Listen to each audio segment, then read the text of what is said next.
ఏ నాకు తెలిసి ఈ మధ్య రీ రిలీజెస్ బాగా ట్రెండ్ అయినాయి. కానీ ఇలాంటి రీ రిలీజ్ ఇప్పటి వరకు ఏ తెలుగు సినిమాకి జరగలేదు. నాకు తెలిసి ఇంతకు ముందు జరగలేదో తెలియదు, కానీ ఇక ముందు అయితే రావు. అంటే ఏ సినిమా దీన్ని మ్యాచ్ చేయదు అని నేను చెప్తా. ఎక్స్పీరియన్స్ వైజ్ అంత బాగుంటుంది.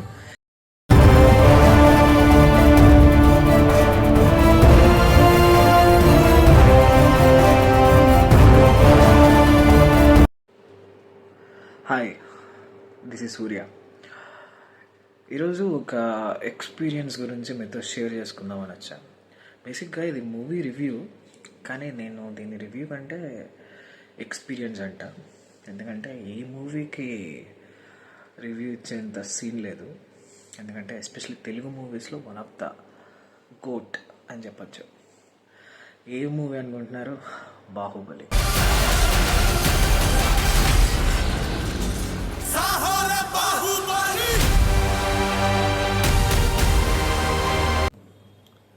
యా, బాహుబలి ఒక 10 years బ్యాక్ వచ్చింది. అందరికి తెలిసిందే. ఎంత సెన్సేషనల్ హిట్ అయింది, సూపర్గా ఆడింది, అన్ని రికార్డ్స్ బ్రేక్ అయిపోయినాయి.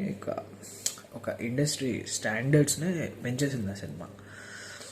సో మోర్ ఓవర్ ఆ సినిమాని ఒక సినిమా ఎంటర్టైన్మెంట్ అని కాకోకుండా ఆ డైరెక్టర్ కానీ, ఆ ప్రొడ్యూసర్స్ కానీ, యాక్టర్స్ కానీ అదొక ప్రెస్టీజియస్ ప్రాజెక్ట్ అనుకొని మోర్ దాన్ ఎంటర్టైన్మెంట్ వాళ్ళు ఒక ఎక్స్పీరియన్స్ ఇవ్వాలని చూశారు.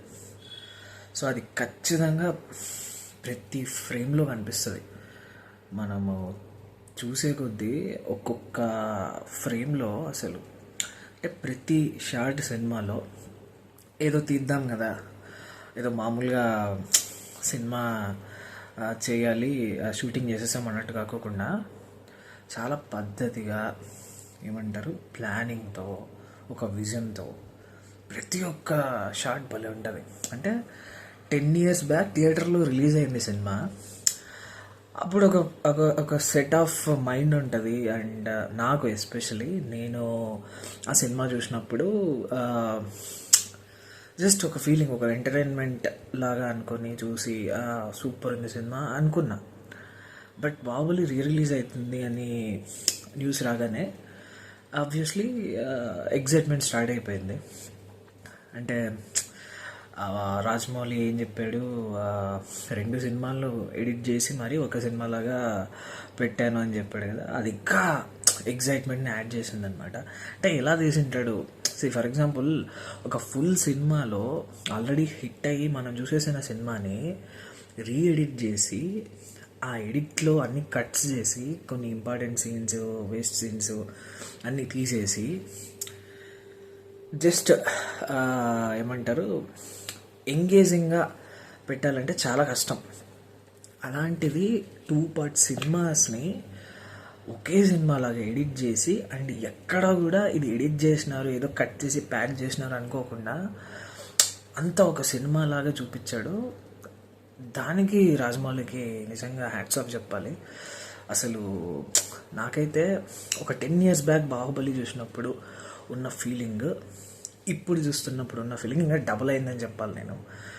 అంటే స్టార్ట్ అయిన దగ్గర నుంచి సినిమా ఎండ్ అయ్యే వరకు ప్రతి ఫ్రేమ్, ప్రతి షాట్ ఆ గ్రాండ్నెస్ కనిపిస్తుంది.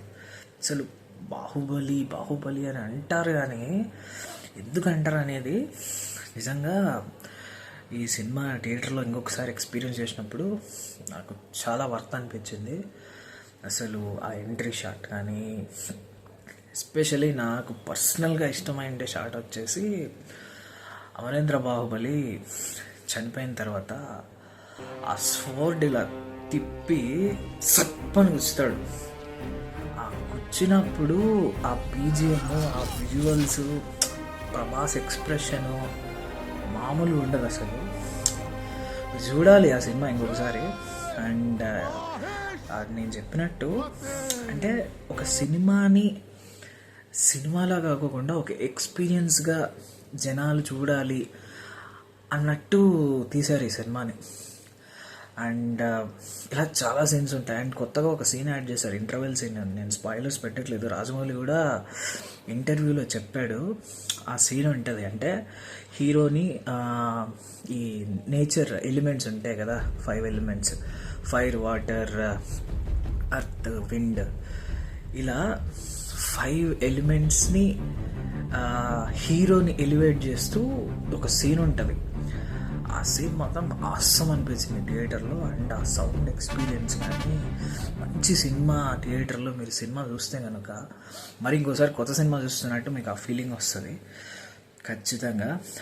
అండ్ నేను ఈ సినిమా గురించి ఏం చెప్తా అంటే, లైఫ్ టైం ఎక్స్పీరియన్సెస్ అంటారు కదా, అలాంటి వాటిల్లో ఈ సినిమా థియేటర్కల్ ఎక్స్పీరియన్స్ కూడా పెట్టచ్చు. ఎందుకంటే ఒక సినిమాని అంతమంది టీం అంత డెడికేటెడ్గా వాళ్ళ లైఫ్ని, అంటే ఆల్మోస్ట్ ఒక 5 years ఆఫ్ లైఫ్ని దాని మీద పెట్టి ఆ సినిమా తీశారంటే it's more than a movie. నాకు మాత్రం అది సినిమా కంటే ఎక్కువే అని చెప్పాలి.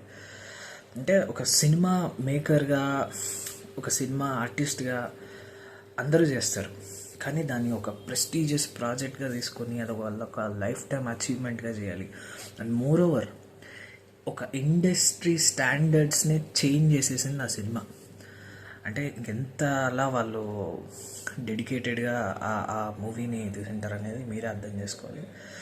అది మీరు మరీ సినిమా చూస్తున్నప్పుడు మీకు ఖచ్చితంగా అర్థమవుతుంది. ఆ ఫైట్ సీన్స్ కానీ, ఆ సాంగ్స్ కానీ, ఆ గ్రాండ్నెస్ కానీ. అంటే రాజమౌళి సినిమాలో ప్రతి ఒక్కటి ఎమోషన్స్ ఉంటాయి, సెంటిమెంట్ ఉంటుంది, అండ్ యాక్షన్ ఉంటుంది. అసలు ప్రతి ఒక్క సెన్సిబిలిటీస్ని చాలా బాగా, అసలు ఏది మిస్ అవ్వకోకుండా జనం థియేటర్ సీట్లో కూర్చున్న తర్వాత సీన్ని స్క్రీన్ మీద చూస్తున్నప్పుడు వాడు ఫీల్ అవుతుంటాడు. అంటే ఇప్పుడు బల్లాల దేవుడిని చంపేయాలి అంతే, ఇంకా వేరే ఆప్షన్ లేదు. జనాల మైండ్లోకి అదే వచ్చేస్తుంది అనమాట. అండ్ బాహుబలిని చూసినప్పుడు అంతా అబ్బా వీడ్రా రాజు అంటే, వీడ్రా మగవాడంటే, ఆ ఫీలింగ్లోకి తీసుకెళ్ళిపోతాడు. అందుకే ఈ సినిమాని సినిమా అనకూడదు, ఒక ఎక్స్పీరియన్స్ అని చెప్పాలన్నమాట. నేను 10 years తర్వాత మళ్ళీ ఇది థియేటర్లో చూస్తున్నప్పుడు నేను ఏదో వీకెండ్ కదా కొంచెం టైంపాస్ అవుతుంది. అండ్ మోర్ ఓవర్ మనం ఎందుకు వెళ్తాం సినిమాస్కి, మనకున్న ప్రాబ్లమ్స్ మర్చిపోవడానికి. ఆబ్వియస్లీ నా ప్రాబ్లమ్స్ నాకుంటాయి, నా ఇంట్లో, నా ఆఫీస్లో, ఏవేవో. బట్ ఒక్కసారి ఈ సినిమాకి వెళ్ళిన తర్వాత ఆ వరల్డ్లోకి వెళ్ళిపోతాం. అంటే మైండ్లో బాహుబలి, మాహిష్మతి, బల్లాల దేవుడు ఇవి రన్ అవుతుంటాయి, కానీ మన పర్సనల్ థింగ్స్ ఆ కొద్దిసేపు మనం మర్చిపోతాం. ఇదే కదా కావాల్సింది సినిమాకి. నాకు తెలిసి ఈ మధ్య రిలీజెస్ బాగా ట్రెండ్ అయినాయి, కానీ ఇలాంటి రిలీజ్ ఇప్పటి వరకు ఏ తెలుగు సినిమాకి జరగలేదు. నాకు తెలిసి ఇంతకుముందు జరగలేదో తెలియదు, కానీ ఇక ముందు అయితే రావు. అంటే ఏ సినిమా దీన్ని మ్యాచ్ చేయదు అని నేను చెప్తా. ఎక్స్పీరియన్స్ వైజ్ అంత బాగుంటుంది. ఖచ్చితంగా దీన్ని థియేటర్లో ఎక్స్పీరియన్స్ చేయండి. అండ్ కొన్ని సీన్స్ ఉంటాయి మళ్ళీ మీకు ఆ హై తీసుకొస్తాయి. అసలు అదే ఆ బల్లాల దేవుడు పట్టాభిషేకం జరుగుతూ ఉంటుంది, ప్రభాస్కి ఎలివేషన్ వస్తుంది. బల్లాల దేవుడు పట్టాభిషేకం జరుగుతుంటే ఆ సీన్ అసలు మామూలుగా ఉండదు. అండ్ మళ్ళీ ఇంకోసారి మంచి డాల్బీ అట్మాస్, అట్లీస్ట్ మంచి సౌండ్ ఎక్స్పీరియన్స్ ఉన్న థియేటర్లో పోయి చూడండి, మీకు ఎక్కేస్తుంది సినిమా. నేనైతే మామూలుగా హై రాలేదు నాకు, ఎందుకంటే 10 years బ్యాక్ ఎలా ఉన్నది, ఏదో సినిమా ఎంటర్టైన్మెంట్ కోసం చూడాలి అది ఇది అనుకొని పోయినాం. అప్పుడున్న లైఫ్ సిచ్యువేషన్స్ వేరే, అప్పుడున్న అది వేరే.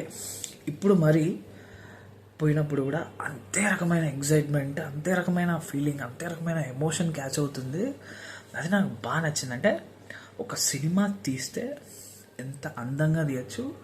అండ్ మోర్ ఓవర్ అంటే ఆ సినిమాలో ప్రతి ఒక్క క్యారెక్టరు మనల్ని థింక్ చేసేలా కూడా చేయొచ్చు. బాహుబలినే తీసుకోండి, ఆ క్యారెక్టర్ ఎంత ఇన్స్పైరింగ్ అనిపిస్తుంది అంటే నాకు, అంటే రియల్ లైఫ్లో ఆ క్యారెక్టర్లో కొంచెం ఒక 20-30% మనం అచీవ్ చేయగలిగితే ఆ క్యారెక్టర్లో ఉన్న గుడ్నెస్ని, ఆబ్వియస్లీ మన లైఫ్లో చాలానే అచీవ్ చేయొచ్చు. అంత బాగుంటుంది అసలు. నాకైతే భలే నచ్చిందబ్బా. మీరు ఖచ్చితంగా ఎక్స్పీరియన్స్ చేయండి, పిచ్చిగా ఎంజాయ్ చేస్తారు. ఫ్యామిలీతో పోవడానికి వీలైతే మాత్రం ఖచ్చితంగా పోండి. సినిమా మాత్రం ఆసమ్ ఉంది. 2 parts ఒకే సినిమాలో ఎడిట్ చేసి తీసాడు. ఆల్మోస్ట్ 4 hours సినిమా అది. కానీ నాకు తెలిసి సినిమాని ఎంజాయ్ చేసేవాడు ఖచ్చితంగా బోర్గా ఫీల్ అవ్వడు. చాలా బాగుంటుంది, ఎంజాయ్ చేయండి.